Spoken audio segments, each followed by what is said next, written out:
ain't gonna lie, I only watched this shit 3 times just for Minho and nothing else. But man, was EXO Kitty a mess. Let's talk about it. So I remember hearing about EXO Kitty, I think in March, when my friend sent me the first look trailer and she was like, does this look familiar? And then I watched it. I applied to KISS and I got in. I got the same scholarship as mom. I related to this a lot just because I would make presentations of why I should go to things. But yeah, I was just hooked and excited about EXO Kitty because first of all, Asian representation, which we will talk about in a little bit, but also the fact that I felt like a little bit of me was heard because I related to the character of Kitty, even though I found her annoying as from To All the Boys I've Loved Before. And then everything got all weird and they started real dating, and now they're real boyfriend and real girlfriend and they are adorable. She reminded me of my younger sister. She put her nose in places that she shouldn't be putting her nose into. I'm never gonna get over this. Netflix, you have to pay me soon. But yeah, I thought it was a movie. Man, was I wrong. It was a 10-part series when I opened Netflix 3 days ago. But anyway, buckle up, grab your popcorn because we're going on quite the ride today. And please be aware that there are spoilers. Let's go. So the storyline of EXO Kitty is based off of the characters of To All the Boys I've Loved Before. So we had Lara Jean being the protagonist in those films, but in this TV series, we are following Catherine Songkavi, which is Lara Jean's youngest sister, and this is her journey now. She applies to go to the Korean Independent School of Seoul because her mum went there. She wants to go figure out who her mum was because she passed away when she was younger, and Kitty, which is Catherine, she wants to be closer to her long-distance boyfriend, Dae. That's basically the whole synopsis. That's like the first episode. Since I am a film graduate, that's so weird to say, let's review the first 10 minutes of the first episode.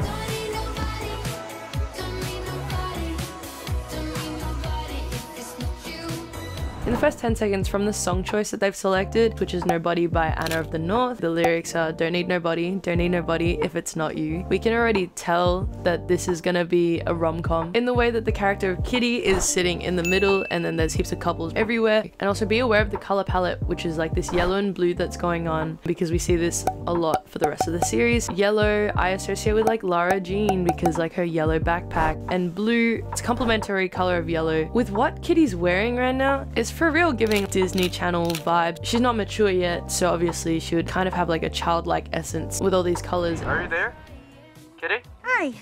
Hi. I did watch all the To All the Boys I've Loved Before, those 3 movies, and it wasn't until then that I realized that the character Dae, which is Kitty's long distance boyfriend, is not the same. They did a John Ambrose. I was like tripping out because I was like, I swear this is the same Dae, but no, they refilmed those parts with Choi Min-young. Don't worry, I caught on to you, Netflix. I found all of this stuff of mom's and I realized that she went to Korea for boarding school in her junior year of high school. And grandma told me that she got this super cool scholarship for Koreans living abroad to help them learn about their culture. Kitty mentions that her mom went to KISS, which is the same exact school that Dae goes to. The whole storyline is adorable. I f***ing love it. Dear Lara Jean and Marco, I can't believe Operation KISS is actually happening. Notice that she's wearing Lara Jean's backpack, creating that parallel between Kitty and Lara Jean. This is Kitty's journey now, and she's growing up, and it's a coming of age, and it's very cute. The Jenny Han cameo, I love the fact that she does that. We've literally seen her go from author to showrunner with The Summer I Turned Pretty to now, which is amazing. Whoa.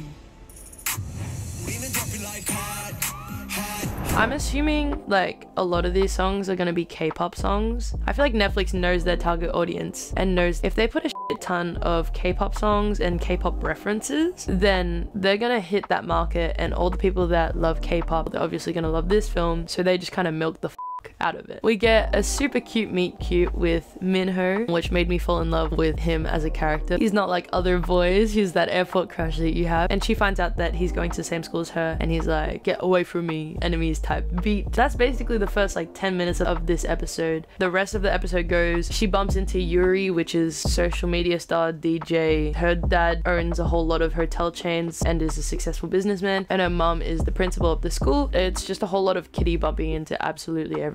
And then Yuri drives Kitty to the Korean Independent School of Seoul, and then we see Dae, which is Kitty's long distance boyfriend, and he's struggling with payment for the school. They kind of give him to the end of the day to figure out how he's going to pay for it. Kitty kind of moves into a dorm, but no one's in the dorm, so she kind of falls asleep because she's jet lagged as f. And then she wakes up, she gets ready for like this welcome party. She's gonna surprise her long distance boyfriend. She dresses up real cute, again in like the fluorescent colors. She bumps into Minho again, and then we meet Q, which is his friend. After she bumps into Minho, she sees Day. They have this cute little slow motion running scene where they run into each other's arms. There's like a little hesitation. She's like, we can kiss now. However, things aren't as they seem when Day kind of pulls away and Yuri kind of grabs his arm and she's like, he's my boyfriend. That's the end of episode 1. Holy shit, what a plot twist. Totally was not set up from the very beginning. That's kind of how episode 1 goes. Not gonna lie, I can't be breaking down every single episode, so let's put that into dot point form, shall we?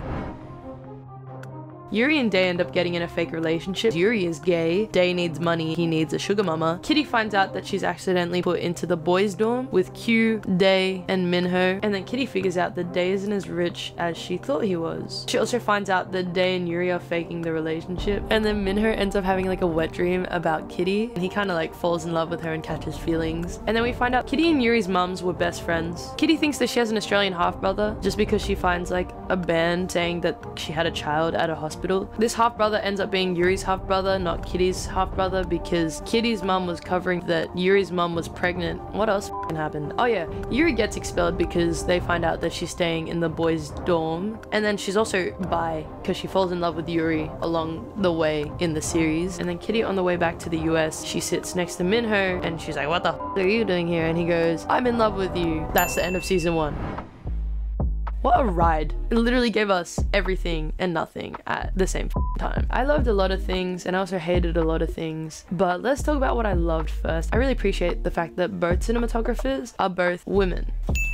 I love when women are behind the camera. If a man's behind the camera, you kind of get the male gaze through the lens. So when 2 women are the cinematographers, they learn to like romanticize everything in a very more natural, feminine way. We're a team of friends. And plot twist, we're actually siblings. I found the chemistry of the cast so appealing, and it's like very charismatic and very like attractive. Jenny Han adds these little elements and all this symbolism which I really love. Minho calling Kitty Covey like Peter Kavinsky did to Lara Jean, which is adorable. And then the story, like the setup after the first episode or 2, I really loved the whole entire setup. Lara Jean is no longer the protagonist, it's Kitty. She's living her own life now. The whole appeal is there. It had a lot of potential. But yeah, the storyline, it gave me a lot, but then in the end it gave me absolutely nothing. Let's talk about why that is.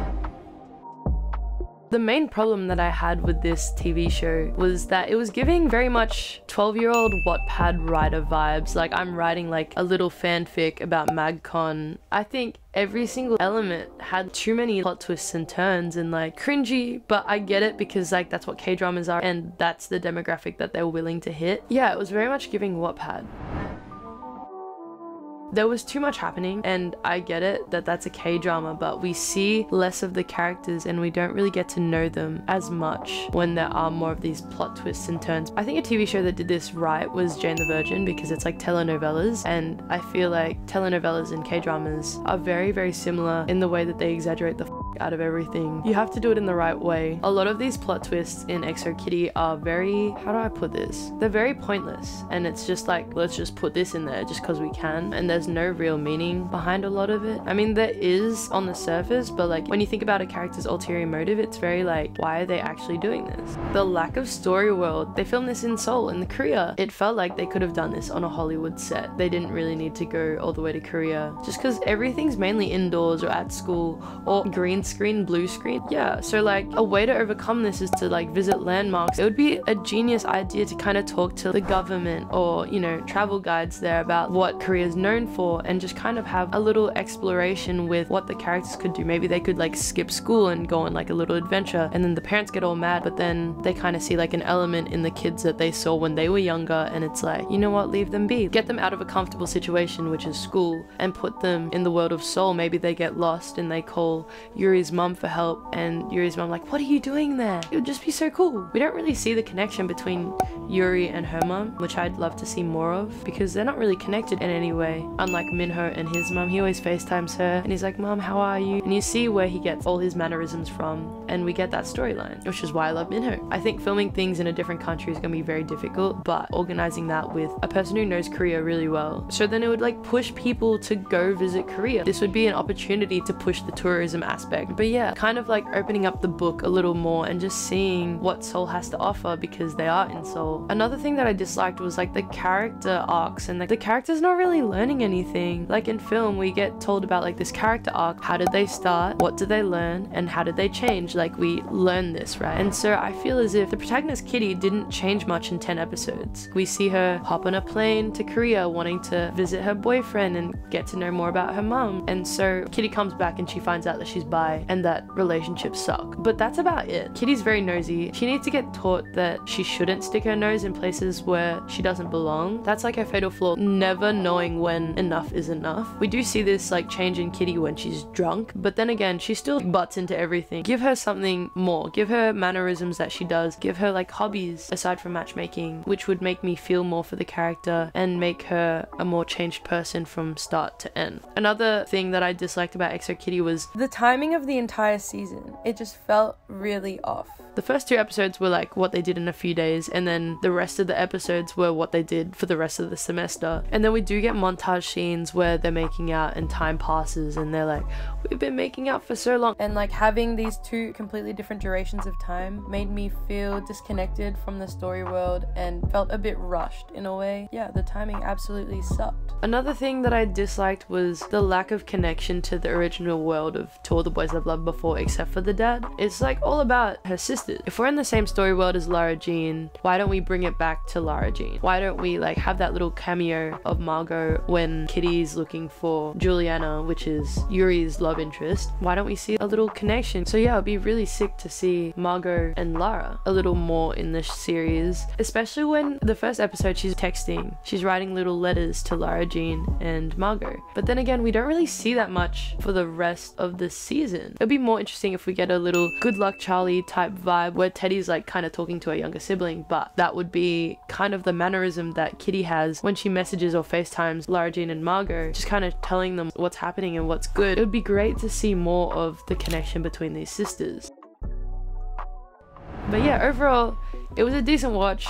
I managed to watch all of it. Sometimes, I mean, I was multitasking during like episode 5, 6, 7, and 8, 9, 10. Like the TV show that really like did that for me, where it made me watch something when I was supposed to be working on my business, was Beef. From the first frame, I was like, I put my laptop down and I was like, I need to sit down and watch this because it was beautiful. Overall, I would give EXO Kitty around like a 4 out of 10. I'm so sorry. It was great. It was a watch. I watched it from start to finish to an extent. It was giving Disney Channel-esque vibes if Disney Channel pulled off a M-rated series. It was a good watch. I watched a majority of it. I enjoyed Minho. The story was like appealing at first. If y'all enjoyed this video, please give it a thumbs up. Don't forget to subscribe and turn on post notifications. If y'all wanted to comment a few recommendations, a few movie or TV series recommendations that I should watch next, let me know in the comment section below. Thank you all for watching to the very end. I really appreciate every single one of you. I hope y'all have an amazing day, night, wherever it is, wherever you are. Don't forget to stay hydrated and sleep early. I love you all so much and I can't wait to see y'all next week.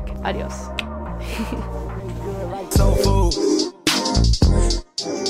Parked up outside in the old school. The new me back with the OU. The dog always find his way back home and it's so true. Later on fall through and pop one.